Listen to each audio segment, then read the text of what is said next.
I am Obed David. I am a Nigerian and a IBOMite. The kind of president that won't come 2023, someone who is in a sound health condition, someone who takes the concerns of his citizenry seriously, the one who won't chicken out on addressing basic issues, who would be available. Presidency is fatherhood spread out across borders. Someone who has an understanding of exactly what his job entails.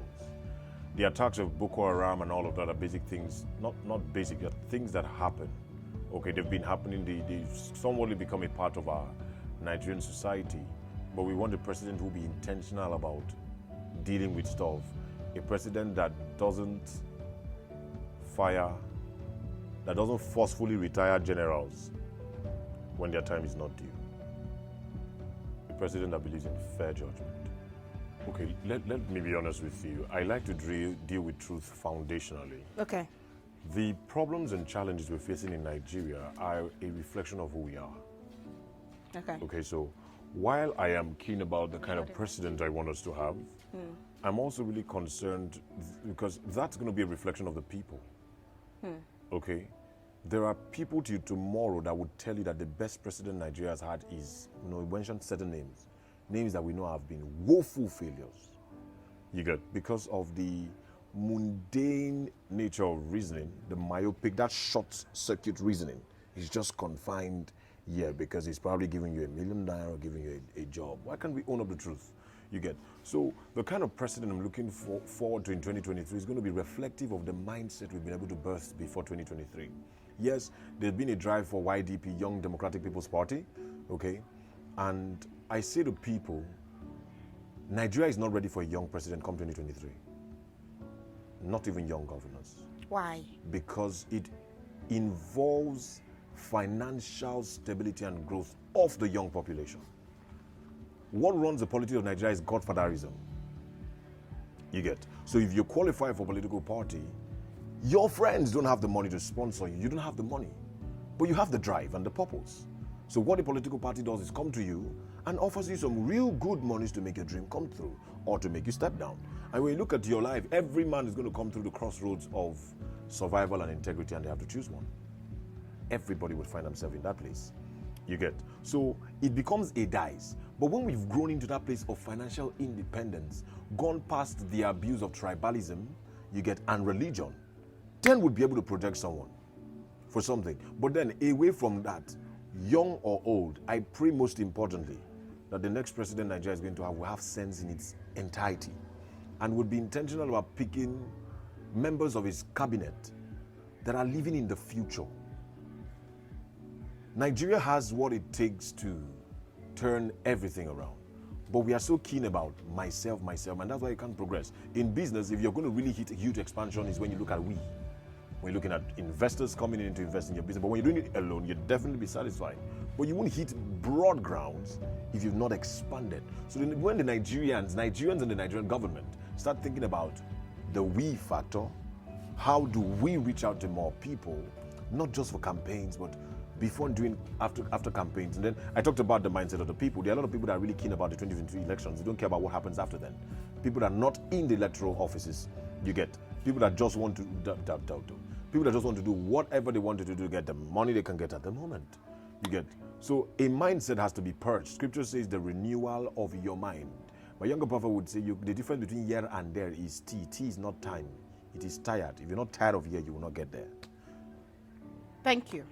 So You're who would you like as governor of Akwa Ibom State come 2023? Who would I like as the governor of Akwa Ibom State? What kind of person would have your vote? What kind of person would have your support? Okay, I'm going to strike this really hard right now. Please. I would love, and I'm going to mention a name, Good. but I'm also going to say something else to salvage it.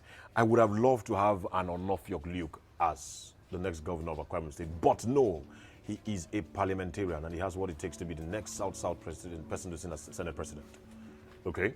But why I would mention an ONOFIOK is simplicity, he's dogged, okay?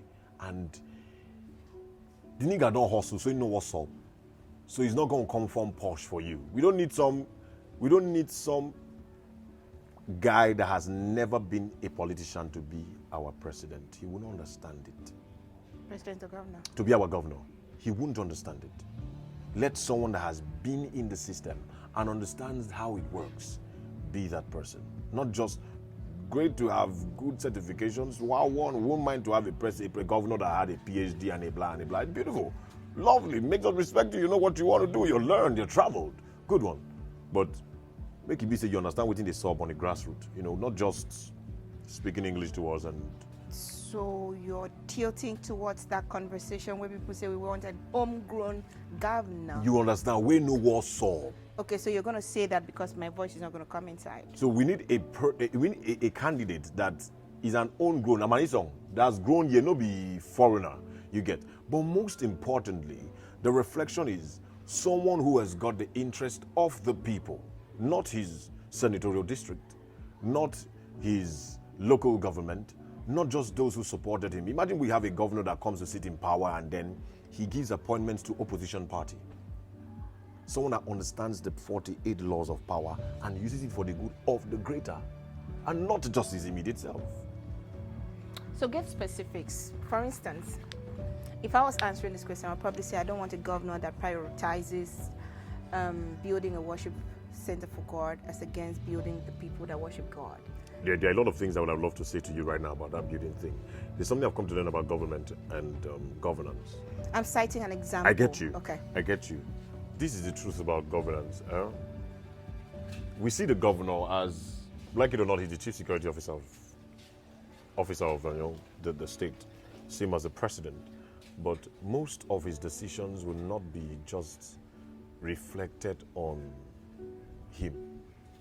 There are decisions that will be projected by him, but there are forces that we don't see that influence those decisions. Okay? And that's why I say it's someone who is dogged.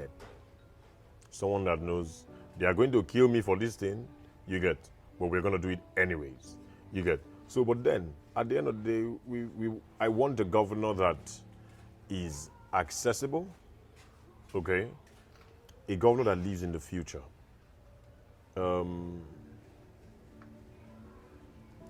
When I say governor that lives in the future, someone who, truth be told, worshiping God is a beautiful thing. And Christianity is an individual decision. Okay?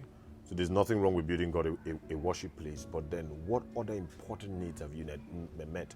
What is the economic value to the state? You get. They may be, we are yet to see it. Okay? So I will keep my opinion on that matter until after it's unraveled and it doesn't seem profitable. Then we'll talk. You get. But okay. Then someone who is really keen about, let every effort we're putting out, let input influence output.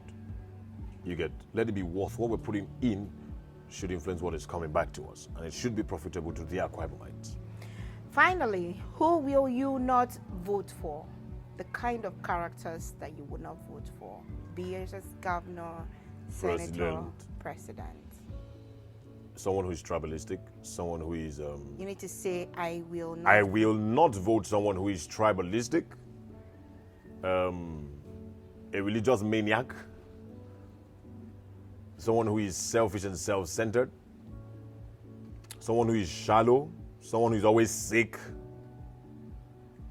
and traveling out, someone who doesn't set priority on the important things. I will not vote, canvass for votes, or defend or support someone who does not understand the tenets of politics. I will not support a businessman that wants to run for political office.